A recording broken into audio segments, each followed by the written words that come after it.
First time submitting something, she won it, ceiling up to $2.4 million.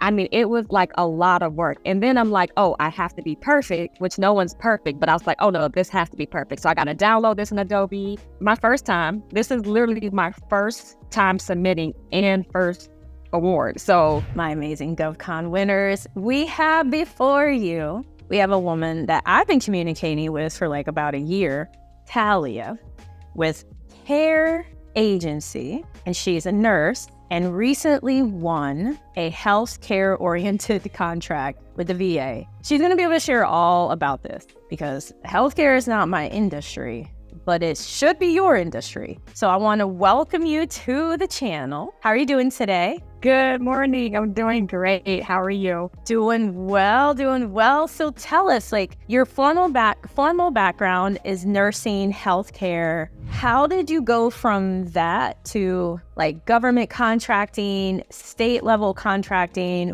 Where did that leap happen? Well, I've always liked to help people, and that's why I'm a nurse. And then I've always wanted to work with the VA or in the VA because there's so many veterans out here that don't get enough of like healthcare. Like I take care of them, and then there's just like a little piece of it that's, just lacking. So I was like, well, how can I help? Or how can I get it in with the VA to help them help veterans, better yet? So then I was doing some research, and this was during COVID time. So I was like researching, and then, they were like, oh, do the Sam.Gov, there's government contracting. So it took me a little bit because that's me. It takes me a few before I just go jump into something. And I signed up, and then I just started reading through like the SAM and seeing like, oh, there's like this for veterans, mental health for veterans, healthcare for veterans, housing for veterans. It was just like a lot of like help for veterans. And my business is Care Agency, so it has a lot to do with health and mental health because I have a nonprofit that's a mental health. It's called Care Minds. So I kind of just put it all together. So, I do like lab services. We do mental health, of course, and then home health care. And a lot of our veterans are lacking home health care as well. And I worked for a psych facility, and I saw veterans come in there. So I was like, they need more help. They need more people to help them. And then that's when I got the idea to just go on SAM and just search for veterans to help them because I see them a lot. And I know that they need help because I talk to them all the time at work. And that's why I felt it was just better for me to go with the VA and just focus on VA. Are you service disabled at all? Are you a veteran?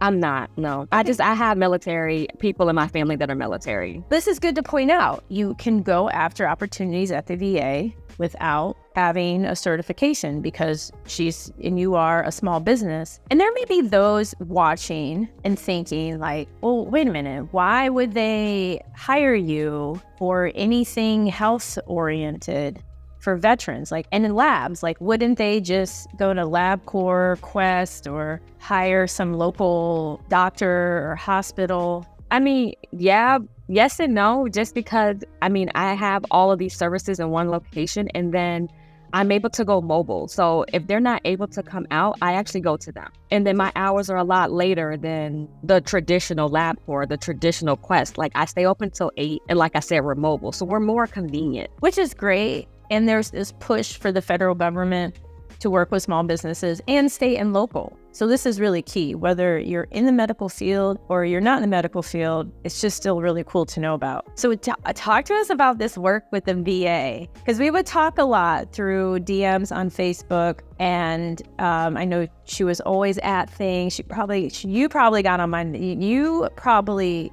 were like sick of me. Like you're probably like, Kizzy is getting on your nerves, with all of my tough love here. So how did you get this contract with the VA? If you're open to sharing, what was the award? What is it for? Please talk to us about this. So this award was for housing, and it was for emergency housing for the VA, for veterans. And yes, there are other companies that are housing VAs in the area, but this one was more towards healthcare. So they needed a little bit more like extra loving because of their mental health or their actual healthcare that the other companies couldn't do, or they just weren't wanting to do because they required a little bit more. So I went after that one because, I do have a nice team behind me who's helping me. So I went after that one because they were like, listen, I think this is something that we can do. Let's just go ahead and try. And I was reluctant at first. I'm like, oh no, I don't know. I don't, that's a bit much. That's the VA. I don't know if that's going to work. They're really specific at who they want and how they want things. And I was like, I don't know. So then I talked myself out of it. And I actually stayed up every night that I came home from work. It was 92 pages of like work that needed to be filled out. I had to read through that a couple times. There's like, you had to go through the OIG. You have to put down for the 5-year, the quantity, the amount. The award was 2.4 million was the most you can go up to. I mean, it was like a lot of work. And then I'm like, oh, I have to be perfect, which no one's perfect. But I was like, oh no, this has to be perfect. So I got to download this in Adobe. I got to make sure everything is like worded out perfectly. And then there was like past performance that they asked for. And I was just like, oh no, I can't do this. When they did the past performance, I was like, absolutely not. I cannot do past performance. I don't know what I'm doing. So then I went back to a conversation that you and I had, and you're like, listen, your past performance you can use as, what you do. And I was like, you know what, she's right. And then the other team was like, you have past performance. Like, we can do this. So that kind of chilled down the anxiety for me on that part. And I was like, you know what, let's do it. So then they did an amendment, and I was like, oh, that was my cue that, you know what, I should just leave it alone because they did an amendment. That means they already have somebody that they want. I'm not even going to go for it anymore. So I left it for a couple days. I was like, I'm not going to do it. And then I'm like, you know what? No, I'm going to go ahead. So I went ahead and I submitted it that Sunday morning. It was due Monday, but we submitted it that Sunday morning. The guy, the CEO reached out on Tuesday. He said he was on vacation and he would reach out later that week. And I was like, wow, he responded? Like, I was like, oh my God. So I was like, okay, no problem. And then next thing I knew, it was from him responding out to, okay, we want to meet at the location. Okay, our team is coming out at this time, to, okay, fire marshals already came out, inspected it. It was fine. We accepted all the team that was when you're meeting accepted approval, and we are wanting to start at the middle of October. And I was like, wait a minute, I missed a whole ordeal here, because I was like, hold on, like everything, I don't remember what happened. Like, it was like a blur for a minute. And I was like, I don't know. I was like, I don't even know what happened. Like, but honestly, it was a really good meeting. Like, the team came out. It was like the nurse came out. We had a diet nutrition that was on Zoom. The assistant to the CEO was there. I mean, it was literally like a team that came out and met. And it was like a bunch of drilling questions. Like, it was one question after another. And I was like, oh, this is really serious. So my face is like, oh, we're serious.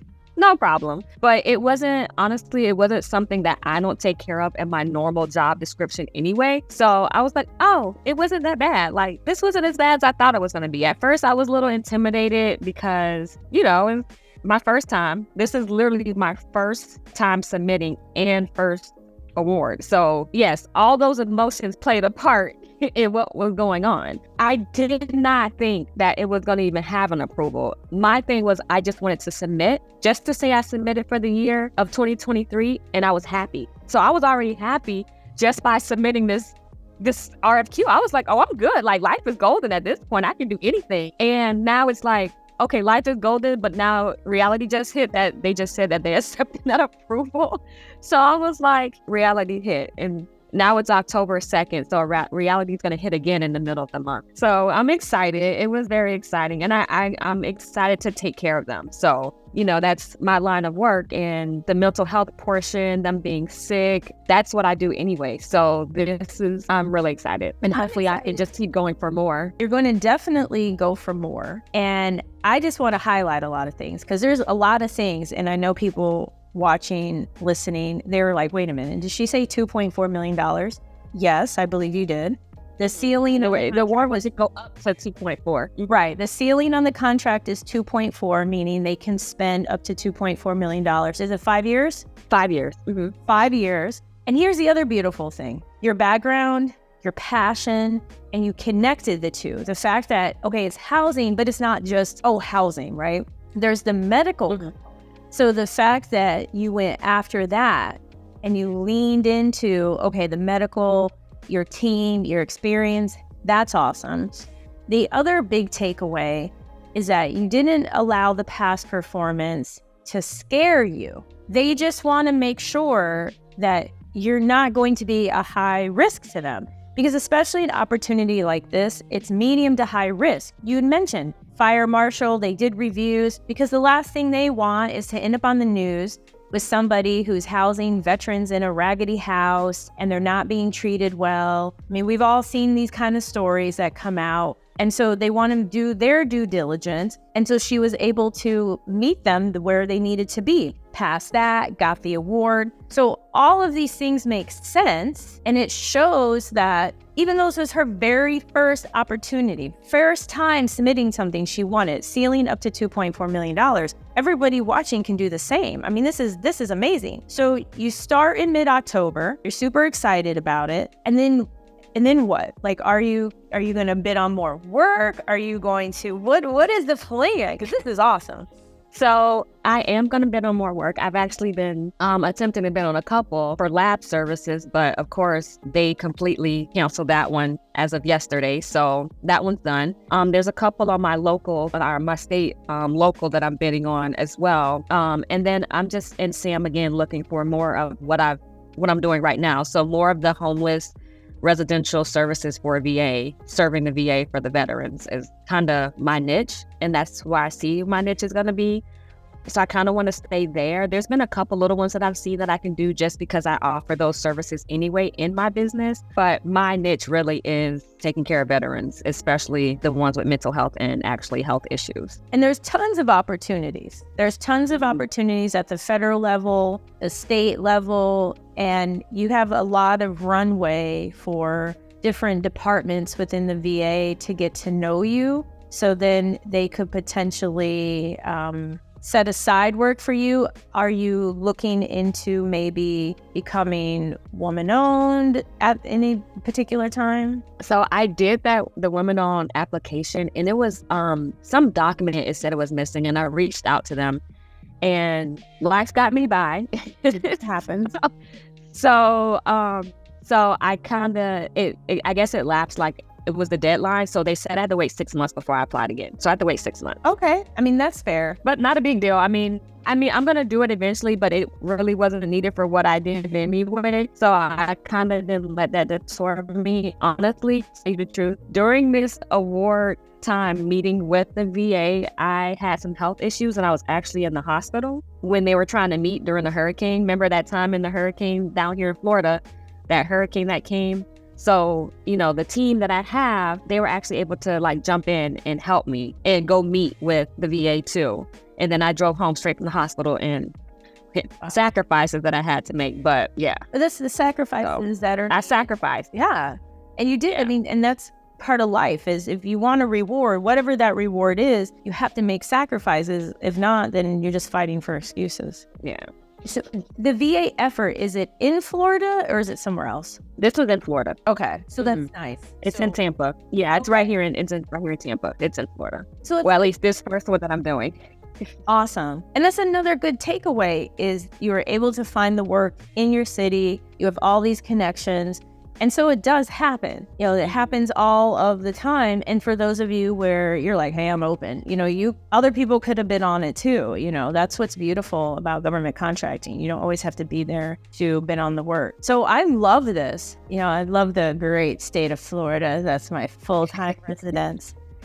So what would you say, especially to potentially other nurses or those in the medical field, or even those who are like, I want to do something with housing? What could you share with them that you really wish you would have known, and now you're like, man, I've really figured this out? Well, I would say just, don't look, when you originally look at the RFQ and Sam, don't let that deter you. Because honestly, when it said 92 pages, I was like, oh no, definitely not. Like, we're not doing 92 pages of work. Because this is like me doing masters, and I don't want to do any more book work for the rest of my life. So that part got me. So I would say, don't let that. Just go read through it, because half of those 92 pages actually was not needed to submit. Out of the 92 pages, it was like 10.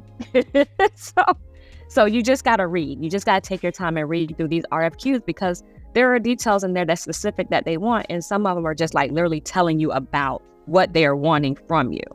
So, and if healthcare is your field and if that's going to be your niche, then try to stay to your niche for right now on your first ones. And because you'll know that a lot better than just going out there trying anything in any SAM government contract that you want to do. You can't jump from this one to this one to this one. At least just stay with your niche for the very beginning until you understand what you're doing, and then you can move on. I just don't jump from one to the other. I do something that I know that I can do, and I stick to it until I've actually mastered that one for myself. And that's a great approach because you have the background. And for instance, Steve Dixie, who I interviewed, he did the same thing. His background was HR, staffing, and he ended up winning a very sizable contract with, I think it was North or South Dakota. The same kind of thing. Sometimes it really works out best when you lean into take full advantage of your background, and then you can go from there because you were never really questioned. Like you could pick up a contract for document shredding and nobody would ever question it, as long as you provided what they wanted in the proposal. And so, but it was definitely to your advantage to bid on something in the healthcare field and the passion. Like, I love that. The VA is so fortunate to have you as a vendor. I love that. How can people reach out to you? Because they're going to want to reach out to you. Well, there's my email, and it's info@careagency.com. And also my business line is 888-899-8665. So there's multiple ways. And that's also a text number, that 888. So I can receive text through that phone number. I made it convenient for everyone. So like I said, my business is basically convenient. It is very convenient. So for my clients that I have on a daily basis, they actually send me text messages. Like, I'm always available, and that's how I wanted it for everyone. And that's why you're going to continue to succeed, because you've made yourself available. You are okay with sacrificing. You understand what's going to happen as a result of that you're getting these, amazing blessings, and it's going to pay off. And most of us text, like, regardless of somebody's age, as long as they can text, they're going to want to text. It's just how we are as a society. Nobody wants to talk to you on the phone. No. No one wants to talk on the phone anymore. They're more texting. And I actually do receive more texts than we do phone calls, unless it's for like a drug testing that have questions. But other than that, yeah, it's usually via text. I love that. This is something that comes up every now and again. And, maybe you have some insight. There are people who they're interested in maybe medical career, some kind of courier kind of industry. Again, my background, I'm staffing, I'm services, I'm training and development, got PhD in psychology. So I don't know about medical courier other than like using one for my own health, personal health things. So I would love to know your insight as far as, have you come across those kind of opportunities? If you have, where was it at Florida level? Was it for the government? What have you found as far as a need for medical courier at the state and local government area? Actually, right now, when I was on SAM last night, there are actually a couple for medical carrier on there, and there's actually some for staffing. And I do have a staffing agency, so I was actually going to print that out today and like read into it. But they're out there. I didn't think they were out there myself. Like, I was like, this is going to be far between. Like, when I thought about SAM, I thought it was just selling like literally like books and selling like other little services. So when I actually was able to like click on the name and like read into it, I'm like, oh, this is what they want. Because even some of the residential, it'll say residential, but if you click on it and look into it, they also ask for janitorial services. And I didn't realize that until like a month ago when I was reading into another residential, and I was like, oh, they want janitorial services as well as blah, blah, blah. So I was like, so just by reading the name, you can't just read the name. You have to literally click on it and read into the actual RFQ. No, and that's such great advice because it makes sense. If they're paying for some type of housing or lodging, then it's easier to have you, the contractor, provide the cleaning. They're not going to have Cassandra, the GS-10, come to the house or to the facility and clean. And so this is great because then it allows, if you go after those kind of contracts, it allows you then to expand your offerings. So then if you wanted to, you could start bidding on janitorial, you could bid on more and more courier, you could bid on more and more like housing that has nothing to do with medical, if you choose to. And so I always like the ones where there's multiple things wrapped up. So I love that. This is good. And I know all my courier people out there will definitely appreciate your answer. There's actually one out there. It actually is not listed as like a medical carrier. It's actually listed under a lab service. So that's what I'm saying. Like, just because you see, the name, you actually have to start clicking on them because it's actually like hidden in the wording of the RFQ. And I didn't realize that until like a month ago. And I'm like, and I just start clicking on them at this time. Like when it says lab or medical, when it says like residential services, I'll click on it and then read through and even open up the attachments and read through the attachments. I love that because it does happen all of the time. We won a contract for Oculus headsets and it was categorized as like computer manufacturing. I don't create anything like that. I don't, I can make a dish in the kitchen. So, but that's what they decided to catalog it as. There are other times where we've been on religious positions. Some of them are under admin, some are under religion. I'm not worried about that. It's, can I win the work? Can we do the work? Do we want the work? So take that suggestion that she just shared and open up the documents. Take a look, like looking under lab services. That's such a great gem for those who are interested in courier, anything like that. Definitely do that. I love that. So you mentioned staffing. Are you interested in bidding on like the medical assistant, the nursing, the pharmacist in the prison? Okay. There's a couple of those out there. So I'll probably be digging into that today. Awesome. Do you have any plans, especially since the application is open, down the road to maybe apply for the 8A set aside? Honestly, I haven't read into that enough to even say. So I'm gonna have to read into that because as I was on the Facebook group that we're in, I just saw a lot of people like, 8A is back open and such. So I think I'm just gonna do some research on that and read into it to understand it better because I don't know what it is at this point. So I couldn't even tell you. I didn't know what it was until until about 3-4 years into government contracting. I had no idea until this customer was like, Kizzy, you really need to get in 8A. It would make it so much easier to do work with you because I was always subcontracted. And I was like, what's in 8A? So it allows for sole sourcing. Right now, it's $4.5 million. It's based on the business owner, being deemed socially, economically disadvantaged. There's talks of raising the sole source limit to 8 million and to 10 for manufacturing. So it's beautiful because you're in the program for 9 years. There's a lot of work that's set aside just for the 8A, and a lot of it is like janitorial, staffing, medical. There's a lot that goes along with your area. That's why I bring it up. It's not for everyone. If somebody's pushing publishing things, I wouldn't advocate for getting an 8A. But definitely, when the time is right, look into it because this contract award in and of itself demonstrates that you have the capability to be successful as a business owner, and that's what they're looking for. So I am just so proud and so excited for you because you stuck with it. You could have just been like, whatever, Kizzy and this government contracting, who cares? And you could have just been like, I don't need to do that. I'll just keep doing what I'm doing. But you did. I mean, your first one. And I love that despite the doubt, you kept going. Kept going. And that amendment, that was a gift from God. It was like, girl, you better bid on this. And I'm so glad that you did. Because look, I mean, it makes sense. It was so meant to happen. I'm just so proud and so excited for you. This is tremendous to have a $2.4 million ceiling contract, first time out with the VA to help veterans. It's just such an amazing opportunity for you to be a part of. And this is just the beginning. So there's going to be a part 2, 3, 4, and 5 with you. Are you okay with that? Of course. I'll probably tell you I've won another one or something between that. Yes. That's what I know will happen. I'm not worried about that because when you know the field or you have somebody that knows it, right? I'm not worried about that because she's going to over deliver and change these veterans' life. So I'm so excited. So again, thank you so much for being here. I'm so glad that you're here with me.